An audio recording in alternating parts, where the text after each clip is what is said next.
Hey guys, I love making videos on gaming news and I thought it would be a great opportunity to make a new video right now. The last few days have had some interesting things to bring up, especially the state of play. I usually do a long intro and say a bunch of stuff, but this time I think I'm just going to jump straight into the state of play. The state of play had over 20 games, but I'm not gonna lie, it wasn't super interesting. Still, there was stuff to be excited for. I will not talk about every single game here, but will mention some I'm most interested in. The Midnight Walk is a game that I honestly have absolutely no idea what it is, but the incredible art style and unique look of this game caught my eye. From what I can gather, it's some type of adventure horror game, and I don't think I really need to know more. I imagine this is one of those games you just have to experience for yourself and go in blind. The game is coming to both PS5 and PC and can be played normally or through VR next year. Hell is Us. Is it sci-fi? Is it fantasy? I have no idea, but it does look sick. I've seen people compare it to Death Stranding and honestly I don't really see it, but I guess there's walking. Hell is Us is an action-adventure game set in a war-torn country and you must unravel the mysteries of your past. Sounds very interesting and also does not give us much to go off. The game is coming to PS5 and PC next year. The last of the games that has caught my attention is a big one. Ghost of Yōtei is the next game Sucker Punch have been working on since Ghost of Tsushima. The game is the next Ghost game, but surprisingly it does not continue the story of Jin Sakai. This time you play as a new character called Atsu. This is not the only big new change. The game is also set in 1603, which is more than 300 years after Ghost of Tsushima. The game is also not taking place in Tsushima anymore, which you could tell from the name Yōtei. It is set in the land surrounding Mount Yōtei. This area was outside the rule of Japan, which makes the organized samurai have less of a presence in the story. Ghost of Yōtei will feature new mechanics, weapons, and gameplay improvements to be expected from a sequel. I adore Ghost of Tsushima. It's among my top 5 games ever, so I'm hoping this will be on the same level. Who knows, maybe this game will take my number 1 spot. The game will be released exclusively on PS5 next year. Staying on the theme of Japan, we move on to Ubisoft news. Ubisoft announced that they won't have its own online presence at the Tokyo Game Show this week, due to various circumstances. This came out of nowhere and was very unexpected, but the reasons why haven't really been explained. Even more worrying details have come out thanks to Insider Gaming. They claim various sources told them press previews for Assassin's Creed Shadows that was set to take place next week have also been cancelled. All this seemingly came out of nowhere and is making people worried for the game and thinking it might get delayed. Ubisoft have not made a statement yet, but if it will or won't be delayed is something we'll find out soon, considering the game is set to be released in November. Okay, so I need to update this.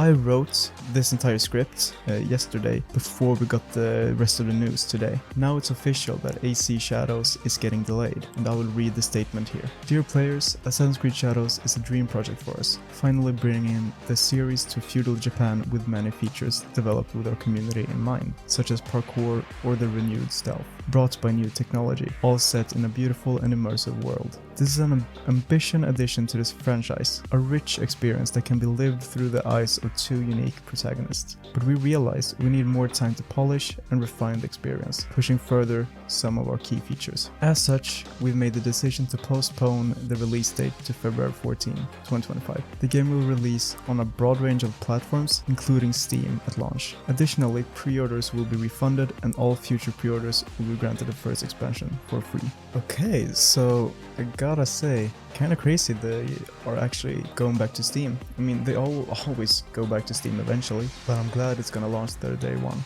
And now that it's moved to February, the month is looking quite stacked, honestly. We have Civilization 7 and Kingdom Come Deliverance 2 on the 11th, Assassin's Creed Shadows on the 14th, Avowed and Lost Records Bloom and Rage on the 18th, Like a Dragon Pirate Yakuza in Hawaii, such a bonkers name, man, and Monster Hunter Wilds come out on the 28th. Moving on from worrying news, I thought we would talk about something more exciting. Rocksteady is rumored to be back on track and making Batman again. This would be a nice change considering the last thing they worked on was Suicide Squad Kill the Justice League, which wasn't exactly beloved by fans or critics. It was a train wreck. But it seems like they learned their lesson and are now going back to what they do best. But I have seen some people doubt if Rocksteady even have the talent left that's needed to make a good Batman game after all the departures the studio has had. I want to add that the source of this seems to be Special Nick, and although he has been right before, he has been wrong about the same amount of times. He's more 50-50. But not only that, according to Nick, Sony is trying to acquire exclusive rights for the game. Wouldn't that be a crazy world? PlayStation having both Spider-Man and Batman as exclusives? It would also be kinda awful, but it is what it is. We'll find out if this is all true at some point in our lives. Now let's get some Concord news in here. We all love Concord, right? I still can't believe how much of a train wreck Concord truly has been. PlayStation has to question their live service strategy, at least a little bit, right? Sucks that so much time has been wasted on all of these live service games instead of spending that valuable time on single player games that PlayStation are already known for. I'll assume you people know most of the news surrounding the game, but I'll just do a quick recap. Concord is a hero shooter that was doomed to fail from the start because of multiple reasons like uninteresting designs, uninspired gameplay, and most of all trying to make a hero shooter in the year 2024 and selling it for $40 when it should have been free to play. This resulted in the game bombing and PlayStation taking down the game entirely and refunding the few people that actually bought the game. Now after that recap, I do also have new things to add.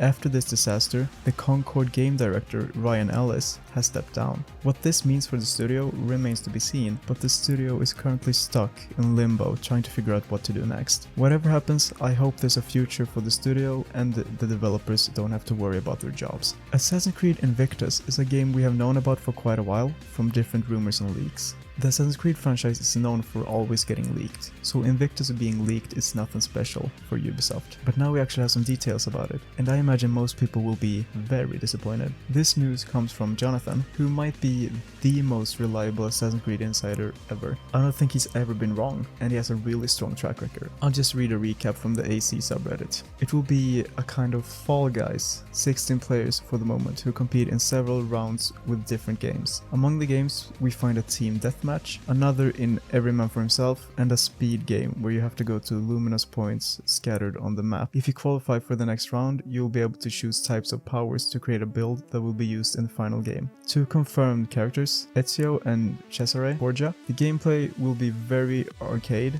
with hits without real impact and even a bubble shield like in Smash Bros. The camera will be quite far from the character, making them look small. The maps will be portions from the old games. There will be Baghdad, Japan, a map in a paradise island, probably Black Flag, and Pompeii, with rising lava. I'll let you make your own opinion about this info, but wow. Wow indeed. I don't want to judge a game before it's out, but that does sound rough. We'll find out.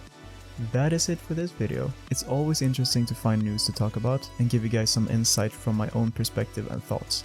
This industry is suffering, and a lot of the news I read every day is very depressing, but it's also important to talk about and acknowledge that this industry does have issues. Anyway, this is the recap of the news for this time. As always, thank you guys so much for watching. If you liked the video, please give it a like and maybe even subscribe. Have a great day and goodbye, my friends.